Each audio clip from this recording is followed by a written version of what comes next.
I hate olives. I'm not a fan, and I know that I'm not a fan, but every couple of years or so, I pop one of those little jerks into my face just to see. And you know what happened a few weeks ago when I did this? I hated the olive. At the time I'm recording this, Dune Part 2 is the highest grossing film of 2024. It currently has made $178 million worldwide and has likely secured itself as one of the biggest moneymakers of the year. If you're not sure what Dune actually is, in short, the film is an epic story about rival peoples warring over resources on a faraway desert planet. The first installment from Denis Villeneuve in 2021 during the pandemic took home $402 million and was the 12th highest grossing film worldwide. And although praised by my fellow cinephiles, Dune Part 1 sat at number 57 of my year out of the 86 films I saw in 2021. And just to really peeve you off, some of the titles that I placed above it were Jungle Cruise, Clifford the Big Red Dog, Marvel's The Eternals, and Best Picture winner Coda. My review was this. Hey, this is just not for me. Like, I think it's good. Really glad it's a movie, because if it was a miniseries, I would have bailed so hard on it.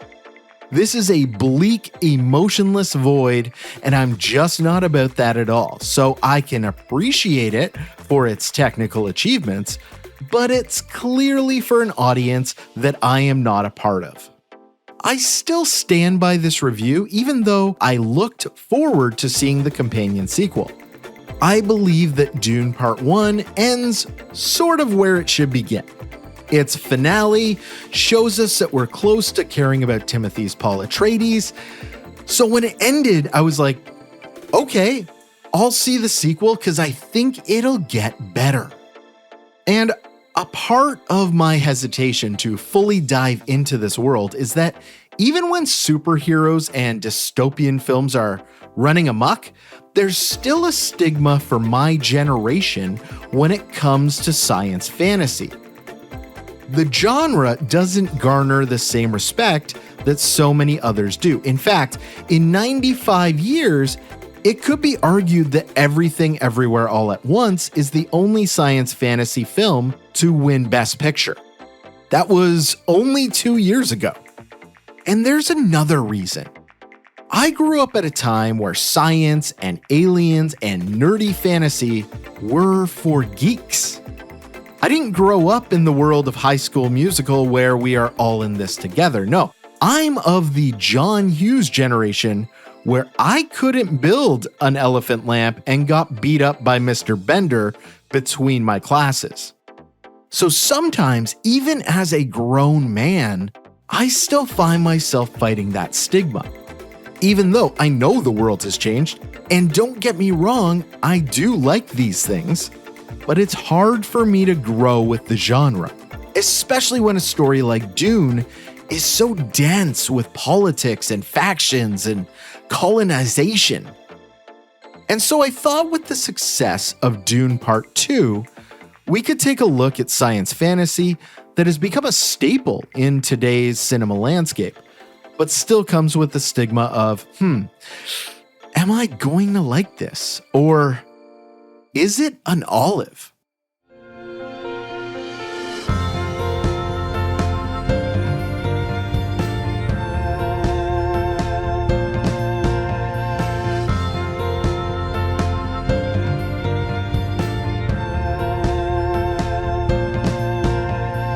Welcome to Another Lens. My name's Jay Kennedy, and I like movies. On this show, I'd like to explore what's happening today in the world of film, dive into Hollywood short history, and share my thoughts with you about what's rattling around my head when it comes to movies. So if you'll join me, grab a hot cup, get comfy, And let's take a look from another lens. Full disclosure, I saw Dune Part 2 over the weekend, and I have to say, it's really quite impressive. I don't think it solves all the problems I have with our main man, Paul Atreides, but I absolutely love Zendaya's Chani and Javier Bardem's Stilgar. And if the first movie was 90% bleak world building, this film gets right to the meat and potatoes of the special effects, the action, and the story. Such a big story at times that I'm floored at how economic director Denis Villeneuve kept the script's dialogue, choosing instead to show just wonderful visuals. That's not something I'm normally drawn to, but I think it works here. I even gasped at one point, like the story completely had me. I ended up giving it a pretty high rating and even said I may go see it a second time. Crazy, I know. But before the picture rolled, I explained that stigma towards the sci-fi world to my lifelong friend Peter, who was one of two buddies I saw the movie with. He poetically put it to me this way. The thing that I like about science fiction is that it uses the possibility of tomorrow to tell us where we're at today. And when I researched the scope of this genre through Hollywood's timeline, Pete's absolutely right.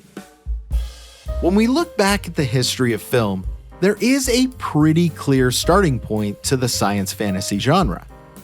In 1927, director Fritz Lang gave us the landmark silent film Metropolis. It's one of those dystopian films we see so often today. We're invited into a futuristic city where society is divided by class. You have the elite in luxurious skyscrapers, and the oppressed live underground, keeping the city running. And while class struggle is a prominent theme in the film, there's another piece to this puzzle.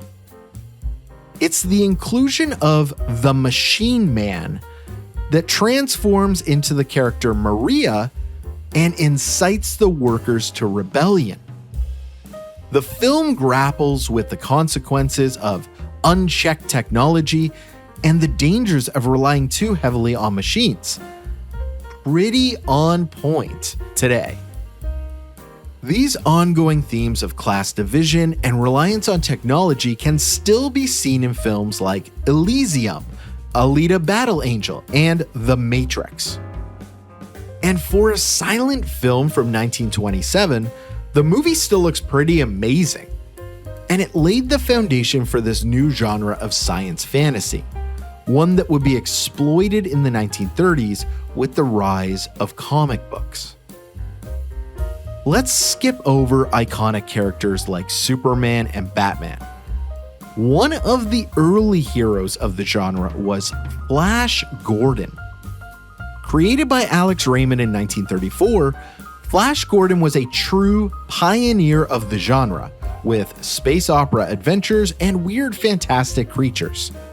And when television began, Flash Gordon was among the earliest TV programs to explore what this medium and its audience could handle, with its integrated futuristic sets and tech props. And to save money, these episodes were often ripped from the pages of comic books or the early radio programs. This gave us the start of our obsession with science fantasy intellectual property well before Marvel even existed. In 1980, the Flash Gordon movie was released and has since gained cult status due to its blend of camp, action, and the totally radical soundtrack from Queen. Yeah, that Queen. Children and teenagers of the day found these types of adventures exciting due to all of the colorful characters.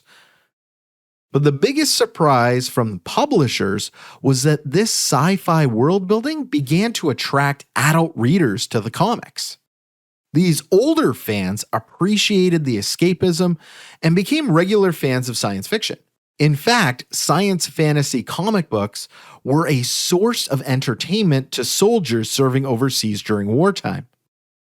And after World War II ended, a lot of these fans started creating movies based on their real-world anxiety of the day. Between the 1950s and 60s, we saw a true rise of science fiction that paralleled the space race during the Cold War. Let's use our imagination and travel back in time for a quick history lesson. It's 1951. A new war has broken out in Korea.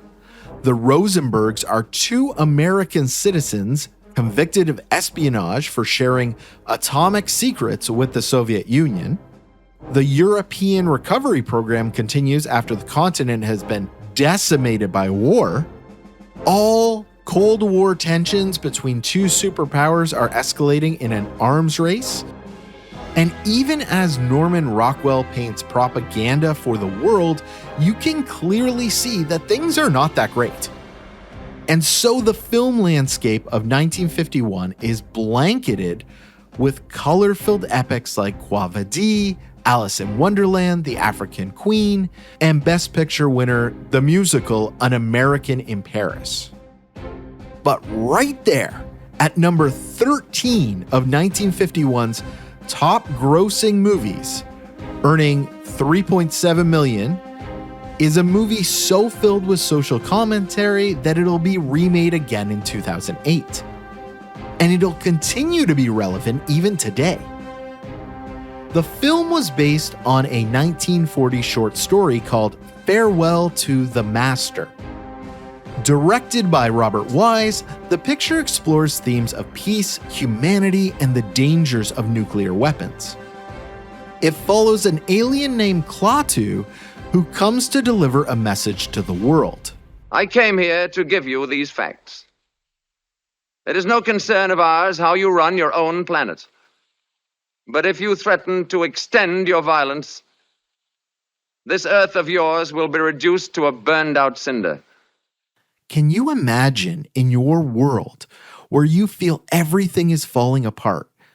You go and see a film where an alliance of intergalactic aliens land on Earth to confirm, hey, you're doing this all wrong. This is what happened in the film The Day the Earth Stood Still. If you have the chance, I urge you to see the 1951 version and ignore Keanu's 2008 remake at all costs. The proliferation of movies inspired by the atomic age continued. Films like Godzilla and Them in 1954 depicted consequences to nature after the bombs had hit Japan. Now, giant monsters mutated with nuclear power. And with numerous real-world breakthroughs in technology in the 1950s and 60s, from widespread use of antibiotics to treat bacteria, the development of vaccines for diseases like polio, and the emergence of modern computing, science would stay at the forefront of audiences' minds as the world drastically started to look differently from when people were growing up during wartime or the Great Depression. And so science fiction and science fantasy reflected the era's interest with scientific progress and perhaps above all else, space exploration. And in 1966, television would bring this exploration back to our living rooms. Born August 19, 1921 in El Paso, Texas, this visionary futurist would develop an interest early in science fiction, influenced by the stories of H.G. Wells and Isaac Asimov. After World War II, where he flew B-17 Flying Fortress bombers over the Pacific, his experiences would later influence his storytelling. When Gene Roddenberry pitched his idea for a television show, he would say, it's Wagon Train to the stars. And despite initial skepticism, he sold his futuristic concept to NBC, and Star Trek aired for the first time on September 8th, 1966. The premiere episode introduced audiences to Captain James T. Kirk, Spock, and the rest of the crew of the starship USS Enterprise. And while fans would often be labeled geeks, Star Trek was pretty cool. Eddie Murphy famously talked about Star Trek in his Delirious comedy special from 1983, saying, "The only good show on TV now is Star Trek." He then went on to say some less than G-rated things about Captain Kirk.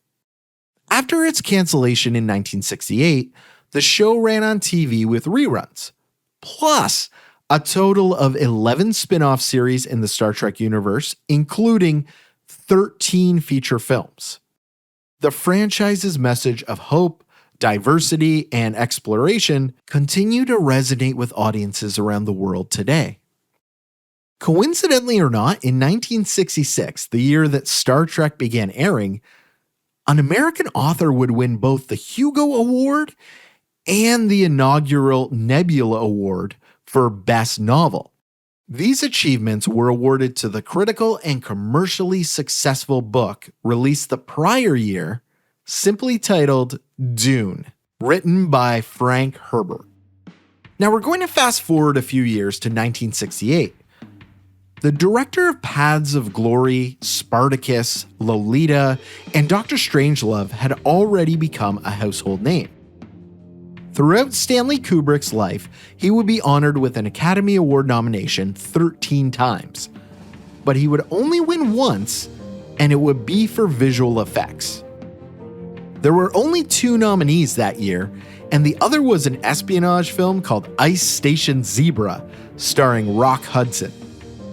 And you've got to feel a little bad for this forgotten picture because it never stood a chance. 2001: A Space Odyssey looks better today than almost every blockbuster that you can imagine. Based on a story by Arthur C. Clarke, 2001: A Space Odyssey is widely regarded as one of the greatest science fiction films ever made. And even still, people pay homage. Last year, Greta Gerwig satirically referenced one of the film's most iconic scenes in Barbie. The picture follows a voyage to Jupiter aboard the spacecraft Discovery 1, where the ship's onboard computer, HAL 9000, experiences a malfunction with profound consequences. It explores humanity's own evolution and technology advancing to AI.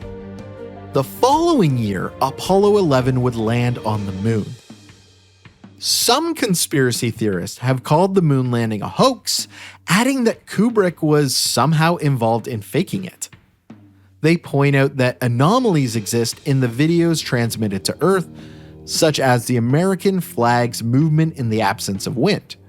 But, and I want to be incredibly clear here, these conspiracy theories lack credible evidence and have been debunked by experts in various fields that do include science, engineering, and most credible to this podcast, filmmaking.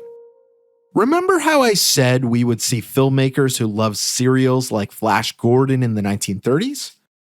Well, George Lucas has acknowledged the influence that Flash Gordon and Buck Rogers in the 25th century had on his iconic space opera, Star Wars.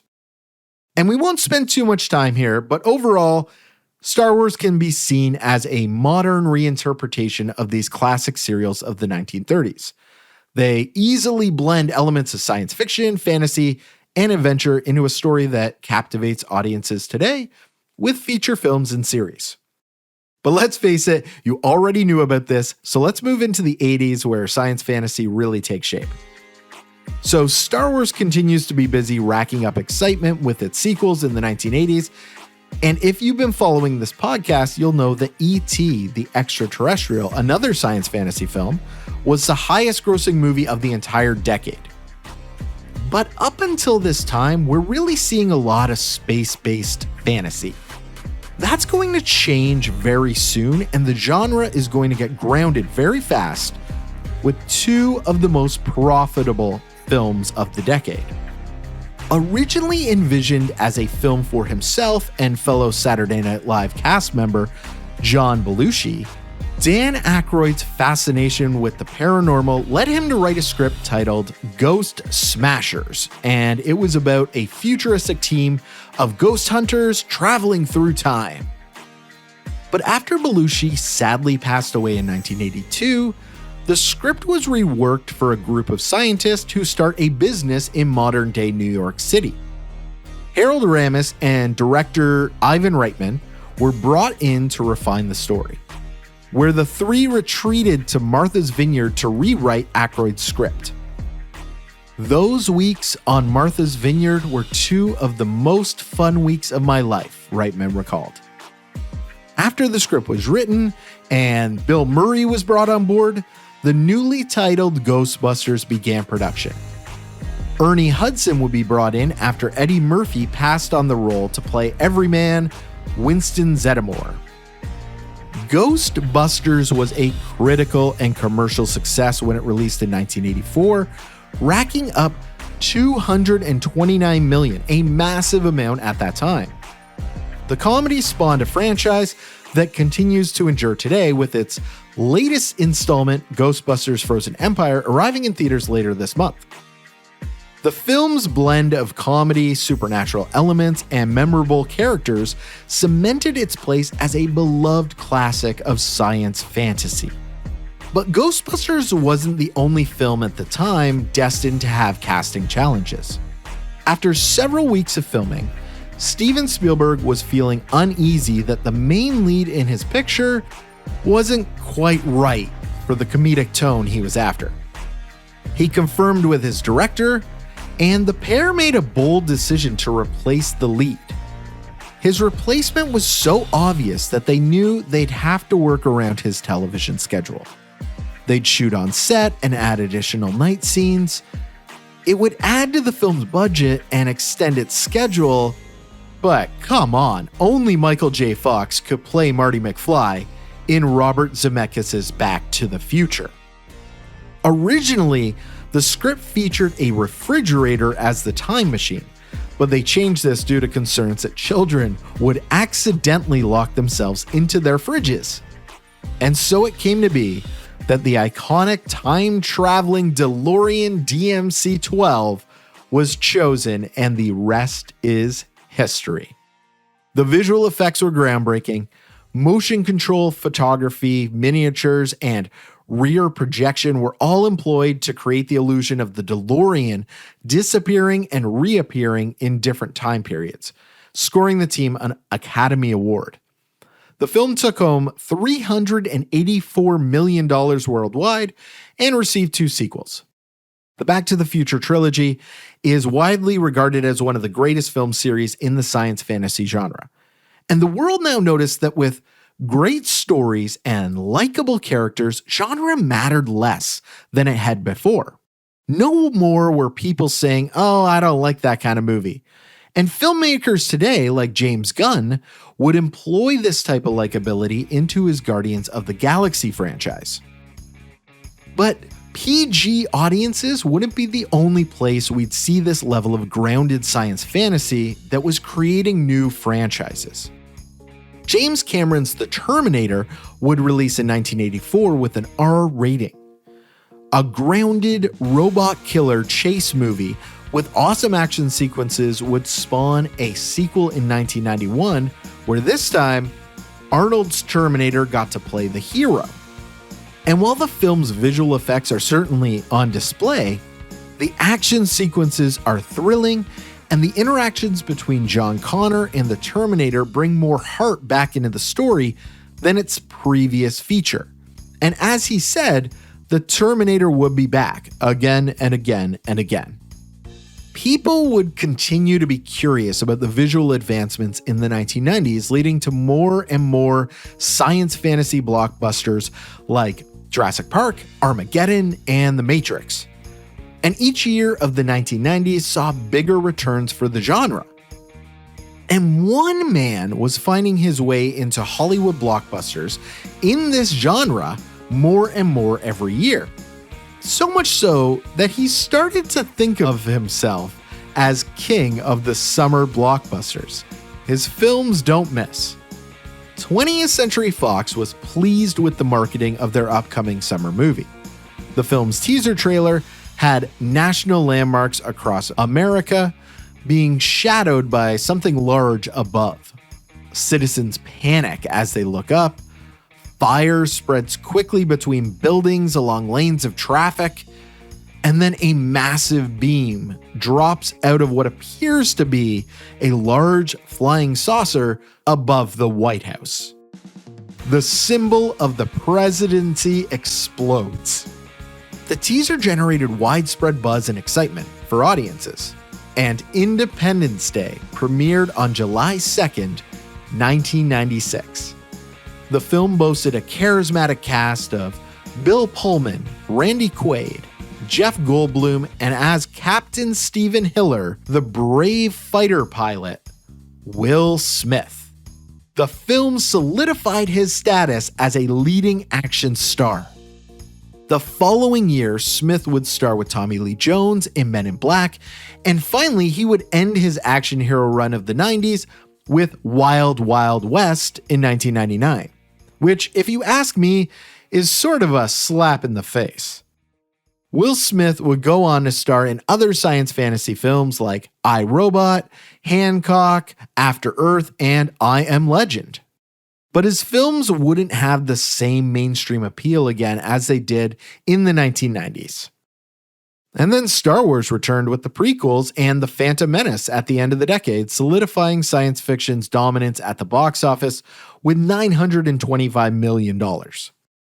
And through the 2000s, we've watched as superheroes and Star Wars had taken over the landscape with less new films capitalizing on the science fantasy genre. The sci-fi stigma was apparently going away. But now what we're seeing when it's not a massive blockbuster are science fantasy films integrated with small yet dramatic and thought-provoking ideas, along with their stunning visuals. 2008's Pixar film WALL-E showed us a world where the last inhabitant on Earth with the biggest heart was a trash compacting robot. And I think this is where there's a pivot away from lovable characters being the driving force for the science fantasy narrative. The great stories may not rely heavily on a large cast of charismatic characters. Now it's about rich world building and epic visual scope to engage with audiences. In 2013, Her from Spike Jonze could certainly be classified as science fantasy, where our protagonist, played by Joaquin Phoenix, falls in love with his AI assistant. The film ends with a jaw-dropping idea of where the future of our computing may lead. Alex Garland's Ex Machina from 2014 received widespread critical acclaim for its incredible visuals, but it was also complemented with themes about ethics and humanity's complicated relationship with technology. And finally, the last two Denis Villeneuve films before Dune Part 1 were Arrival in 2016 about the importance of communication when an alien race suddenly arrives on Earth. And then there's Blade Runner 2049, a sequel to Ridley Scott's original. And coming back around to Dune after all of this discussion, I find with a lot of the science fantasy genre, the first one doesn't always land with me. In 2009, I didn't really resonate with Avatar off the hop, but I loved the sequel The Way of Water. Pacific Rim didn't do much for me except cheer on some robots, but the sequel kind of stands above Del Toro's original for me. I know, blasphemy. Blade Runner, I've given 3 tries. That's enough. But I loved Villeneuve's 2049 with Ryan Gosling. But for every film like The Hunger Games that I don't gravitate towards, I always find my way back to the genre, beating off the stigma in small ways. I love the original Star Wars trilogy. I'm a fan of the first Matrix, and even Nolan's Inception found its way into my heart. Not to mention some of the superhero stuff. So I hope, like me, you can keep giving it a try, because there's gold to be found in The Day the Earth Stood Still, Star Trek, and admittedly, Dune Part 2. And like so many who say, it's just not for me, maybe your tastes have changed. Maybe, after the past few years, this time you'll actually enjoy the olive.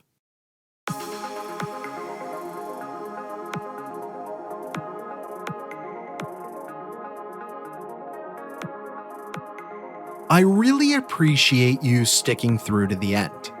Reach out to me anytime at j.kennedy@outlook.com.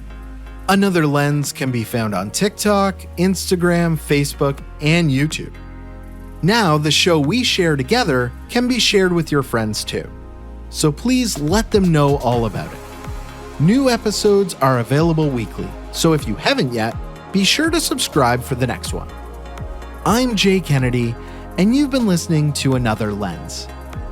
The show will be back soon with a new perspective.